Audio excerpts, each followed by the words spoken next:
values affect your investment philosophy? Well, I think that I believe in, I always lean towards businesses or enterprises, industries that I think are sustaining and long-term contributing to the economy and to the culture and to people in general. I seem to lean in that direction. I like manufacturing, I like healthcare. That is the sort of thing. I always, even though I do not denigrate it as an investment, I'm always leery of something like, flash retailing, people who are turning fashions over every 2 or 3 weeks, that sort of thing. Makes me a little bit nervous because I believe that one of the most important functions of business is to create a wonderful economic climate that we can all operate within. Right. Do you see, when you look at these sustainable businesses, do you see connections with maybe the virtues or character traits of their leaders and how that's transmitted through the business? Well, leadership is very important, and it filters down very quickly. A new CEO can shift a culture enormously, and I do believe that leadership throughout the organization is you can't really say enough about the importance of it. No matter how good of a manager you are, if you're in the buggy whip business, you're not going to do very well when cars are coming in to fashion, or the newspaper business. No matter how good of a manager you are, you may want to diversify out of newspapers and do some other form of communications.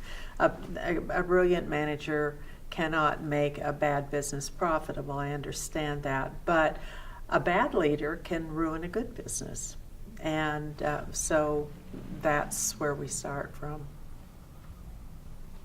Do you see a connection between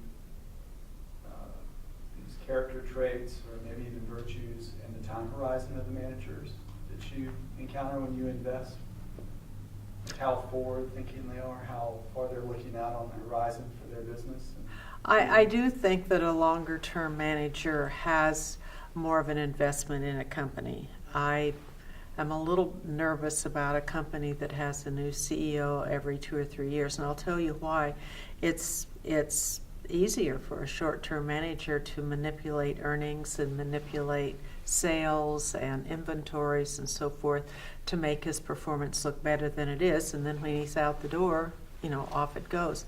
I also think of some of the businesses that have shorter term or temporary employees or part-time employees that are not being treated well. It shows up in the business and it shows up in the management. And one of my favorite grocery stores, I understand, is just Trader Joe's is supposed to be a wonderful place to work. They give benefits. They have jobs that are permanent and stable, and I can tell when I shop there that the employees are committed to that business. And in terms of longevity, I think that is evident as well.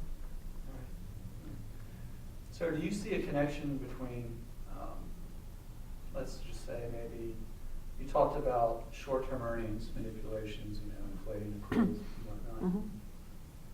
What about the role of delayed gratification and patience in a manager? Do you see a connection between that and the ability to create larger pools of wealth over time? Can you state that another way so I know? Sure. I understand. I want to make sure I know what you're asking.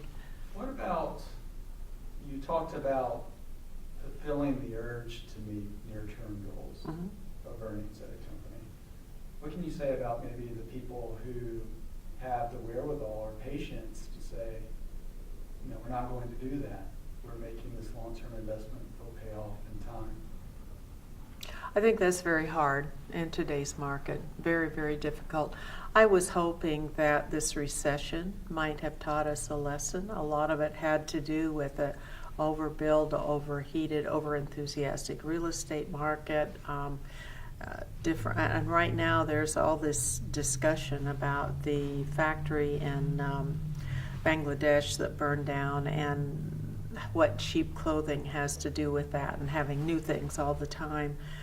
I think it is a very unhealthy thing. We might want that in food, but not maybe in the cars or homes or, it's frustrating to me to have to buy a new phone or a computer every 3 months because, on the other hand, this is very quick developing technology, and I get it. I understand why, but it is, I think it's very hard for all the different elements that need to interact with businesses to do so successfully when things are not,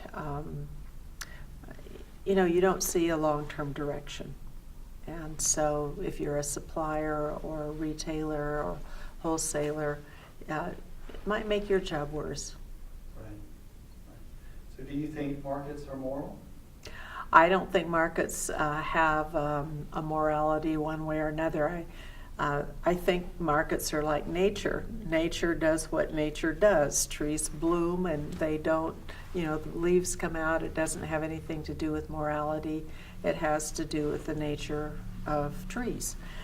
Markets, on the other hand, it's not necessarily immoral, but markets can be hyper-reactive, and I think it's up to the investors, such as myself, to be aware of that and not fall prey to it. I'm sorry, I think if you could just restate the answer that I haven't heard. Is it a phone over there? Well, it is. I've turned the volume all the way off, I thought. That's about 8 minutes, just so you know, Scott. Okay.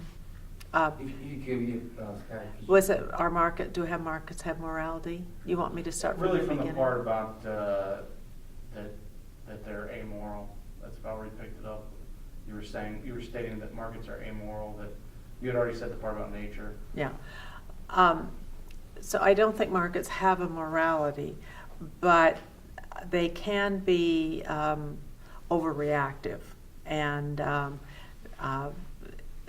little things can set them off. And I think as investors, we need to be aware of that. I always shake my head when I listen to the news and they say, well, there was an earthquake in Ecuador and it sent the markets down 20 points. I'm thinking, somehow I don't see how an earthquake in Ecuador has anything to do with the markets. On the other hand, something sent the market down 20 points. And I think that we need to keep our wits about ourselves as investors and realize.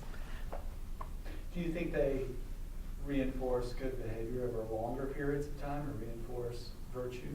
People who create wealth by doing good, for instance, or running a company that creates a large positive externality for society?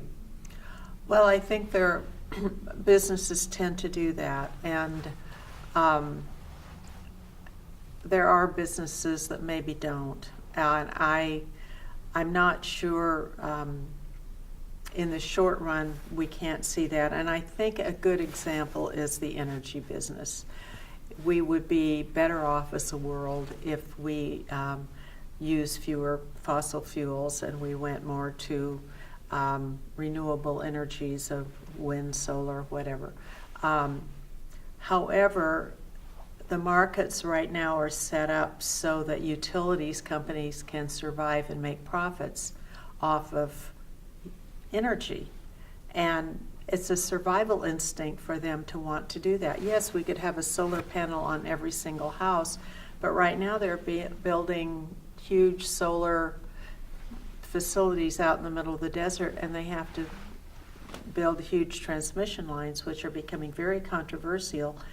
And you're thinking, well, if we could have solar local, why are we doing that? But it's because we are in a transition time. There's a paradigm shift going on.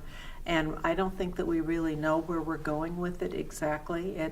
The markets will work it out and iron it out and fight it out and slug it out. And the capitalists will hang on as long as they can.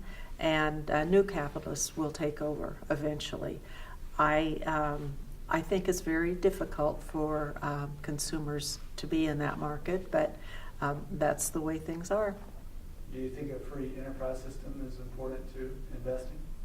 I think free enterprise is very, very important. It gives people incentives, it gives businesses energy. That doesn't mean that I don't believe in reasonable regulations. I think that it's like speed limits. We maybe don't like speed limits, but we know from experience and statistics that going too fast or making crazy left and right hand turns is dangerous for other people. If you want to take that risk for yourself, that's one thing, but it's the same way with free enterprise. We all benefit from it. On the other hand, it can be damaging to all of us at a certain level. So I do believe in regulation. Right. Do you have any thoughts on the legacy of Sir John Templeton? Well, I think he has been a great role model for a long, long time for many, many investors, and I like that. I think that anything that we can do to promote people who do the right thing and yet prosper in the world is a good thing. Charlie Munger often says, Warren Buffett's partner often says, is that you can do the right thing and still make money, and we have to remember that. Yeah. I would argue that doing the right thing makes you more money over time. Well, I think I would argue that doing the right thing very likely can make you more money, but it is definitely important in sustaining your wealth. Sure. And maintaining it and plowing it into a productive economy. Right.